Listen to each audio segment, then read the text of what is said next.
ഇത്തവണ അഖിലേന്ത്യാ അടിസ്ഥാനത്തിൽ ഇന്ത്യ മുന്നണി നല്ല രീതിയിൽ മുന്നോട്ട് വന്നതായി കാണുന്നുണ്ട്. അതും ഏറിയും കുറഞ്ഞും വരുന്നുണ്ട്. പക്ഷേ നരേന്ദ്രമോദി പോലും പിന്നിലായിട്ടുള്ള സ്ഥിതിയാണ് വോട്ടെണ്ണുന്ന സമയത്ത് കണ്ടത്. എനിക്ക് തോന്നുന്നു കേരളത്തിലെ ജനങ്ങൾ BJPക്ക് ബദലായിട്ട് അവിടെ കോൺഗ്രസിനെ കാണുന്നു എന്നുള്ളത് തന്നെയാണ് പാർലമെൻറ്റ് ഇലക്ഷനിൽ സാധാരണ ഉണ്ടാകാറ്.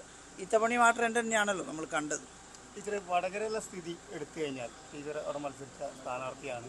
എന്താണ് ഈ ഒരു പിന്നിൽ പോക്കിന് പിന്നിലെന്നാണ് ഇപ്പോൾ പ്രാഥമിക വിലയിരുത്തൽ? ഈ പൊതു ട്രെൻഡിൻ്റെ ഭാഗമായിട്ട് തന്നെയാണ് കാണുന്നത്.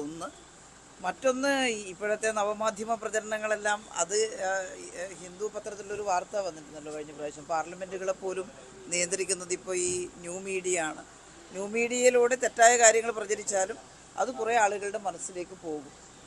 നേരത്തെ പറഞ്ഞതുപോലെ സത്യം സഞ്ചരിക്കാൻ തുടങ്ങുമ്പോഴേക്കും 100,000 മൈൽസ് സഞ്ചരിച്ചിട്ടുണ്ടാവും എന്നുള്ളതാണ്. അത് മറികടക്കണമെങ്കിൽ അത്തരത്തിലുള്ള ന്യൂ മീഡിയ കൈകാര്യം ചെയ്യുന്നൊരു രീതി അറിയണം എല്ലാവർക്കും. അത് അത്രത്തോളം വരണമെന്നില്ല. ചിലർ ഈ ന്യൂ മീഡിയ കൈകാര്യം ചെയ്യാൻ വിദഗ്ധരാണ്. ആ രീതിയിൽ യഥാർത്ഥ രാഷ്ട്രീയ പ്രശ്നങ്ങൾ എത്തുന്നതിന് മുൻപേ മറ്റു രീതിയിലുള്ള കാര്യങ്ങൾ പ്രചരിക്കുന്നു എന്നുള്ളത് വസ്തുതയാണ്. അത് വടകര മാത്രമല്ല, നമ്മളിനി നേരിടാൻ പോകുന്ന തെരഞ്ഞെടുപ്പുകളിലെല്ലാം അഭിമുഖീകരിക്കേണ്ടി വരുന്ന ഏറ്റവും പ്രധാനപ്പെട്ട വിഷയമാണതെന്ന് എനിക്ക് തോന്നുന്നു. വ്യാജപ്രചാരണങ്ങൾ തിരിച്ചടിയായി എന്നാണ് തീർച്ചയായിട്ടും അതുണ്ടാവാം. വ്യാജപ്രചാരണമെന്ന് വന്നാൽ നമ്മളതിന് മറുപടി പറഞ്ഞ് വരുമ്പോഴേക്കും വ്യാജപ്രചാരണം എല്ലാവരുടെയും മനസ്സിലെത്തും. എന്നാൽ അത് ഒരിടത്ത് മാത്രമുള്ളതല്ലല്ലോ. ഇപ്പോൾ വടകരയിൽ മാത്രമായിട്ട് നമുക്കിത് പറയാനും കഴിയുന്നില്ല. കാരണം മൊത്തത്തിൽ കേരളത്തിൽ UDFന് അനുകൂലമായിട്ടുള്ളൊരു ട്രെൻഡാണല്ലോ വോട്ടെണ്ണുമ്പോൾ നമ്മൾ കാണുന്നത്. ഇതൊരു ഘടകം മാത്രമാണ്, ഇതുകൊണ്ട് മാത്രമാണെന്ന് പറയാൻ പറ്റില്ല. പൊതുവായിട്ടുള്ള ജനങ്ങളുടെ മനോഭാവവും അതിൻ്റെ കൂടെ ഉണ്ടാകാം. ഈ വടകര എങ്ങനെ ഭരണവിരുദ്ധ വികാരം എന്ന് പറയാൻ പറ്റില്ല. കാരണം 2019 പാർലമെൻറ്റിൽ UDFന് അനുകൂലമായി, പിന്നീട് ജനങ്ങൾ 2021 ഇടതുപക്ഷത്തെയല്ലേ അസംബ്ലിയിലേക്ക് തിരഞ്ഞെടുത്തത്.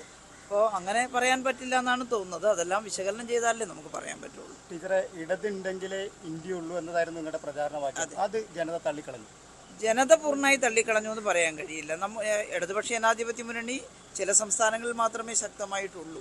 ഇപ്പോൾ തന്നെ ഇതുവരെ ഭരണം കിട്ടാത്ത ചില സംസ്ഥാനങ്ങളിൽ LDFൻ്റെ കാൻഡിഡേറ്റ്സ് മുന്നേറുന്നതായിട്ടുള്ള വാർത്ത കാണുന്നുണ്ട്. ഇത് വിജയത്തിലേക്ക് എത്തുമോ എന്നുള്ളത് നമുക്ക് അവസാന നിമിഷത്തിലേ പറയാം. ഇപ്പോൾ അമറാറാമിനെ പോലുള്ള, സലീമിനെ പോലുള്ള സ്ഥാനാർത്ഥികൾ, തമിഴ്നാട്ടിലെ 2 കാൻഡിഡേറ്റ്സ്, അവരൊക്കെ മുന്നേറുന്നതായിട്ടാണ് കാണുന്നത്. അതുകൊണ്ട് ഇടതിൻ്റെ പ്രസക്തി കുറഞ്ഞു എന്നുള്ളതല്ല, ഒരു പൊതു ട്രെൻഡായിട്ട് പൊതുവെ രാജ്യത്തും അതുപോലെ കേരളത്തിലും വന്നിട്ടുള്ള ഒരു ട്രെൻഡ് കേരളത്തിൽ LDFന് ഇടതുപക്ഷത്തിനെതിരായി വന്നു എന്നുള്ളതേ ഉള്ളൂ.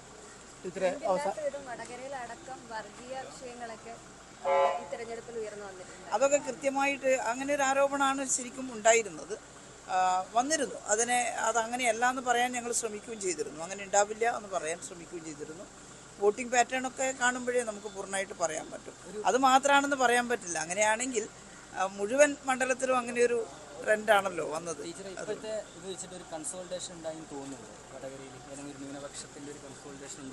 ഒരിടത്ത് മാത്രമായിട്ട് അങ്ങനെ പറയാൻ കഴിയില്ല. അതുകൊണ്ട് വടകരയിൽ വല്ലാത്ത വികാരം കൊണ്ടിട്ട് പരസ്പരം ആക്രമിക്കാനൊന്നും പുറപ്പെട്ട കാര്യമില്ല.